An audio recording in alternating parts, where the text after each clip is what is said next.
Hello and welcome to Veritas Populi, Truth for the People. I'm your host and producer of the show, Dan Meredith. On Veritas Populi, we explore many areas: historical, political, spiritual, cultural. We believe that the truth is like a precious metal. The harder it's rubbed, the brighter it shines. Today we're honored to have two very special guests, John Smith and Harry Braxton, on the show. Thank you for being here and welcome. Hey, thank you, sir. Today we're going to explore a really interesting subject. Most of the time the mainstream media talks about conservatives as being just basically old white guys, but you know, you guys are conservative. What do y'all mean, being conservative? You're sort of breaking the mold here, aren't you? We've got two conservative black guys. What's it like being conservative and being sort of out of the ordinary? How long have y'all been conservative? All your life, or is this something that you've just sort of come to? I finally crossed the line during the revolution of 1994 when the Republicans took over Congress. Okay. But it had been brewing for quite a while. It goes back to an incident that happened to me in 1970, November, when my house was shot up by a bunch, 2 or 3 guys with some .22 rifle. Wow. And when the liberal left folks came around, they couldn't understand the desire of my dad to be a man and protect his family with a double-barrel shotgun. Wow. You know. Did your dad have a shotgun at the time? Oh, yes. Uh-huh. Oh, yes. We were raised with guns. Okay. And he taught all 3 of his kids how to shoot. Uh-huh. And he wouldn't allow me to help him guard that house. He guarded that house every night alone for 2 weeks after that incident. Okay. This was in 1970, November. And then you had a reaction by some of the liberals? Well, they came around and they tried to initiate, well, this is why private citizens don't need to have guns because of what happened to you. And my dad said, well, wait a minute, what am I going to protect my family with until the police get here? Wow. You know? So he was right on it. Right. And so that made you sort of look at maybe who was on the correct side of the issue. Absolutely. Really? Okay. How about you? Now, that's Harry's journey to conservative ideas. Now, how about you, John? Were you raised conservative, or did you sort of start drifting or change your views? All of the above, but if you're saying conservative, what conservative means to me is some things need to be kept. In I believe in 92, when President, what's his name, Clinton was in office, I noticed there was an attack on gun rights. In my house, my father was a policeman, and my grandfather was a policeman. I was raised up around guns. I know what they are for. They are to protect your family. But it seems like the liberals at that time, they brought up the gun ban, where they wanted to, put a ban on assault weapons, and I thought it was ridiculous. But then the other thing that pushed me over the edge was how they were attacking Christians. Putting judges that attack Christian values. I believe the belief in God, is the most important thing for this nation. Both of you are believers, correct? Absolutely. Right. Believe in not just God, but believe in Jesus Christ as God's Son. Our Lord Jesus Christ is our Savior. That's right. It's interesting that both of you sort of had the beginning of this had something to do with firearms. Normally, a lot of times, liberals look at firearms as just a bunch of white guys running in pickup trucks with battle flags on the back of them, but firearms has been a part of American history for a long time.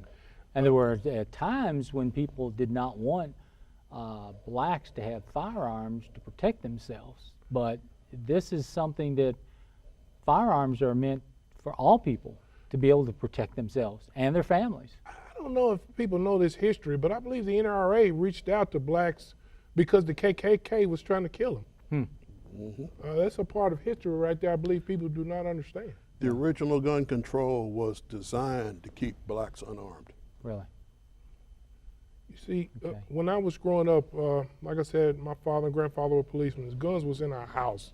Okay. And I believe, And you didn't shoot yourself when you were a child? No, our father used to take us out to the old Tennessee State Penitentiary, and I got to shoot his .38. Really? I mean, it's As a just- child? As a child. And you grew up with guns? I grew up with guns. And you knew to respect guns? My father taught me to respect that weapon. He told me I never pointed at anybody. Mm-hmm. He taught me how to shoot it, and I understand what it's for. Yeah. It's to protect my life. I think we've got some pictures of your grandfather and your father. So that's something else I think both of you all have a great respect for, and that's part of not just conservatives. I'm not saying liberals don't respect family, but that's another thing that I see in both of you all is a great respect for family, Yes. for ancestors, for family. Maybe we can show pictures of John's grandfather. My grandfather father. was a policeman in 1948. He was one of the first blacks that were made policemen then. And my father came in 1962. That's my grandfather right Grandfather, there. and his name, John Smith oddly Jr. enough, was John Smith. Yes. He was John Smith Jr. Yes, sir. You're the fourth, right? I am the fourth. Okay. I'm a third. I've got a fourth. My son is the fourth. And this is my father, John Smith III. And Okay. he was Big John when he was alive, and when he passed away, he was killed in the line of duty. Okay. They call me Big John now. Okay. So you've had two police officers that were, and your grandfather and father that were Metro police officers. Okay. Grandfather was a policeman under the city of Nashville before Davidson County became a metropolitan government. Okay. My father was a policeman under metropolitan government when the two, Davidson County and Nashville, merged. Okay. And Harry, you have about your ancestry, your parents. Well, this handsome guy right here is my dad, Okay. Master Sergeant Harry M. Braxton Sr. Okay. I'll tell you what. World War II. Here you go. I can hold this. See if we can get this on camera one. He drove on the Red Ball Express and he wound up the war in Graves registration. Okay. And he paid a price for that upstairs a little bit, Uh-huh. but he never regretted a day serving. Okay. So this was your father. And he passed that value on to me. Mm-hmm.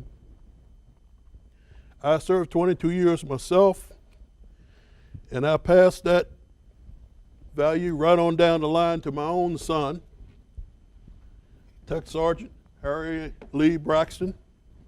Okay. He's going to retire with 20 years next March from the Air Force. And along the way, you know, ministers will tell you, you know, in order to meet the right person, you got to be the right person. Mm-hmm. Well, I met the right person. The first marriage didn't work out well, but this one did. And when people talk about racial issues, that's the white lady right there that helped me raise my son when I got custody of him. And if you are around the two of them, my son and my wife today, it's like as good a family relationship as you can have. You know, between a stepmom and her stepson. It doesn't get any better. Great. Both of them learned quite a bit. Okay. So family is very important to you all too. That's another thing that I see, not only among conservatives, but conservatives have a great feel for family. Yes. And I know John, I've talked with John about the great love that you have for your wife. Both of you have for your wives. That's a great thing that conservatives have. So tell me about your journey as far as, I think, John, you said you had a time in your early life when you had sort of moved away from maybe some of the values of parents and grandparents and sort of dabbled a little bit with maybe progressive issues and values and realized later on that conservative values were really the way that you really felt. Yes, one of the ethics that my father and grandfather instilled in me was work. You know, in order to eat, you have to work. Mm-hmm. And when I was growing up, it was during the latter part of the civil rights movement. Schools were integrated, and then I had a cousin that went to California, and she was telling me about how everything was free there, Mm-hmm. and I thought that was so cool. But as time went on, and and personal tragedies that happen in my life, such as making the wrong decisions, I found that if you make the wrong decision, it can really hurt you. And one of those things is money. You know, look at how the government is almost $20 trillion in the hole, if not, it's 20, if not. And the way they're spending today, our future for our children is going to be gone. And those are some of the things that woke me up. But getting back to the gun rights issue and the Christianity issues, that's what made me move into conservatism. Because conservatism is keeping some things. That's what conservatism means to me. You keep the belief in God because the fabric of your society breaks down if you don't. And in the gun issue, the Second Amendment is not there for just to protect ourselves. It's to protect our country, to protect ourselves against our government. Yeah. Understand that fully. Right. And those are the things that move me. When the liberals start attacking those things, that is what moved me in that direction of going towards the right. Sure. What kind of issues do you feel are more important areas, or the most important things to you with regards to liberal versus conservative views? I feel that the basic American family unit needs to return to God. Mm-hmm. And I think that once we get going that way, we might not have as many people in the prisons as we have. Yeah.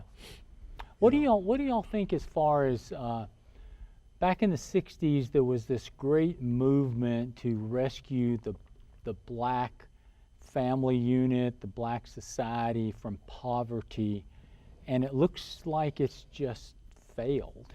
You know, black illegitimacy rate, black marriage rate, I mean, it's just all gone away because the government has stepped in and tried to rescue, and it just seems like it's totally failed.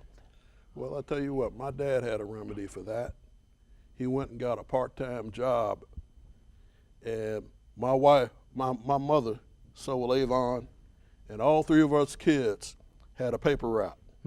And we didn't have any kind of money shortage that I ever saw. Mm-hmm.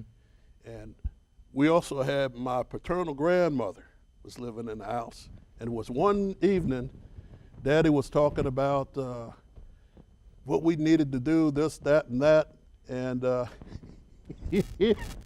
I'll never forget this moment as long as I live.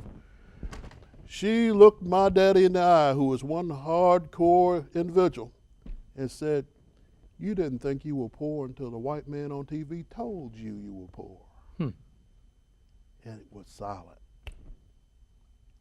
And that stuck with me. I'm not poor unless I think I'm poor. I'm not a loser unless I think I'm a loser. Until I think I'm a loser, the battle goes on. And the Army kind of reinforced that in me, that ethic. And police work will do it too, because you're not going to leave your buddy hanging. Yeah. You're not out of the fight until you think you're out of the fight. Yes, I'll never forget that night as long as I live. Most brilliant thing I ever heard her say. What kind of response do you get from people, friends, relatives, that hear that, for example, both of y'all are Trump supporters, right? So what do you hear from people when they say you're a Republican and a supporter of President Trump? Does everybody say, "Oh, well, that's good, I am too"? Or do they say, "What is wrong with you?" Back in the 90s, I used to catch heck because I voted for George W. Bush. He was talking about tax cuts. Yeah. You know, when you have a lot of your money taken out, your hard-earned money taken out of your check, I mean, you can kind of get resentful when that money goes. I know government has a purpose, but government's supposed to live in its means if I have to live in my means. Yeah. So people used to think I was crazy, and I was telling them, I said, I was telling them about freedom and liberty right there and how the government is encroaching more and more on our rights. And they laughed at me, called me an Uncle Tom and all kind of crap. But it's funny how some years have passed since then. A lot of them has changed. I have cousins and relatives that lives in other states and said, "John, we voted for President Trump." Wow. And I'm going to tell you one of the reasons why. It had to do with Christianity right there. Because people know when something is wrong. That's right. Absolutely right. And, you know, as far as Hillary goes, they deliberately delayed due process of law to try to get her into the White House. Had that been any of the three of us sitting at this table that Comey had hooked up for sound, Been under jail. we'd be under the jail. Under the Yeah. jail. So, you know, in my mind, the scheme was delay the due process of law, hope that Hillary knocks Trump off, she wins it, then they can prosecute her, and then Obama could just pardon it, and she'd gone on into the White House. Yeah. But you know something? My God is an awesome God. Wow. And he does not necessarily have to work through the godly. Yeah. So, you know, it was just like they forgot about that one little cotter pin that they didn't put into that U joint. Mm-hmm. And it all fell apart. So you're not a Hillary fan, right? Absolutely. I think we've got a picture that shows you're not a Hillary fan. Yep. Y'all got that picture you can show with Harry and his badge? I think we've got that. Lock her up. There you go. There he is with his badge with Hillary for president in 2016. That's right. Lock her up. I don't know if that made you very popular with some of your friends. I'm not sure. I don't care. Dan, if I could go back to a subject that you was talking about. Sure. You was talking about how the government try to come in and save you. Uh-huh. I found one of the things that can help a person achieve greatness is failing, if they are allowed to fail. Uh-huh. My parents allowed me to fail just to make me see in my mind where they was trying to get to. And I believe Great Society has taken the backbone away from my community, because back in the 60s, I mean, blacks had a lot of businesses. They were doing things. There was fathers in the home. Uh-huh. But when Uncle Sam comes in there and becomes the father, you know, there's a breakdown in the family right there, and I believe that's one of the causes. I think so. As a black, I want to see my race, man, I want to see our race do good. Yeah. I want to think see all y'all- Americans do good. Y'all are examples. You're good family men that love your wives, that love your children. And that needs to be an example for these young men to love your wives, get married, have children, have families, rather than there's so many. It's so heartbreaking when you see a lot of these young women that will turn 12 or 13, have a child, not know the father doesn't get married, and you have this goes on, and what does the government do? They send them a check.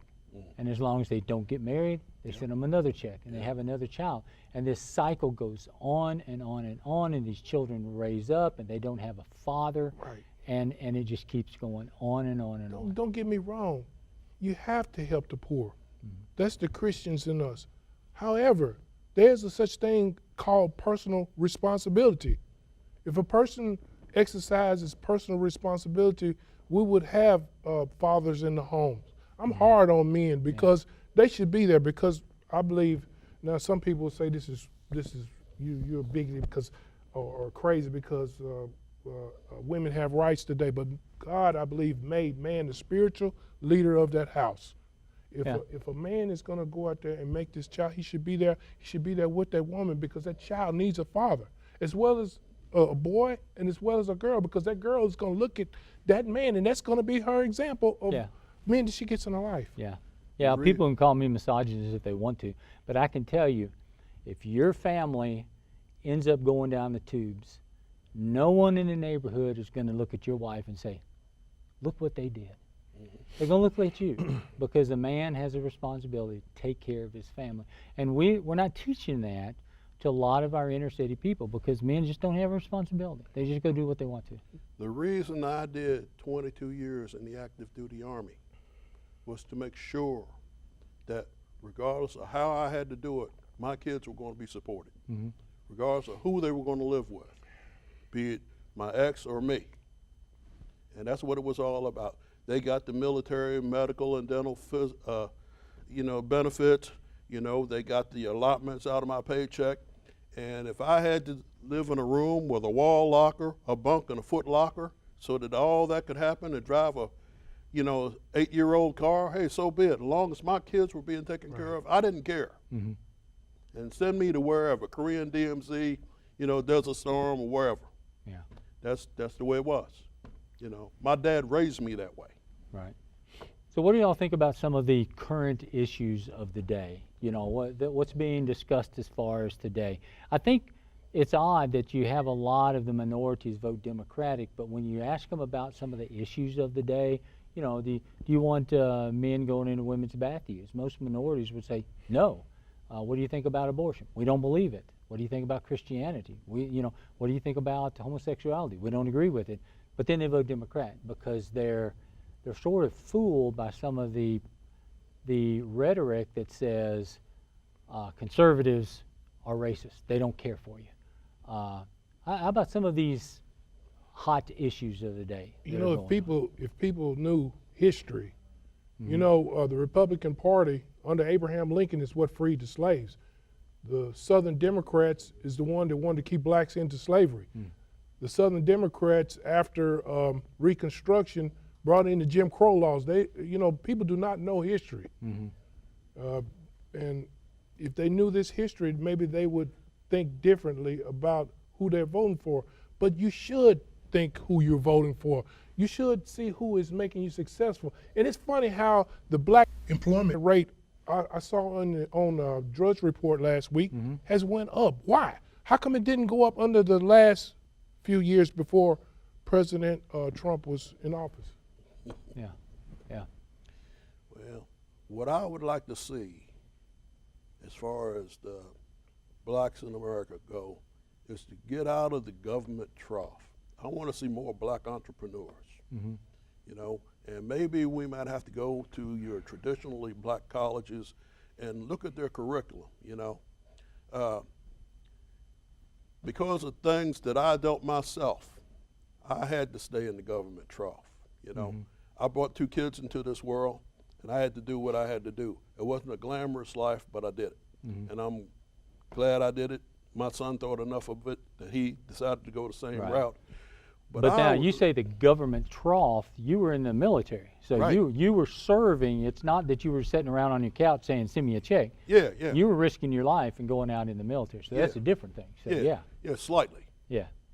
But somebody who goes through college and they're looking forward to be a GS-12 at the Treasury Department or whatever, well, guess what? Not everybody gets to work for the federal government. Yeah. Somebody needs to go out there and come up with some new ideas, start some new businesses, get your own money, so that when issues come up, you're not so politically vulnerable at the polls.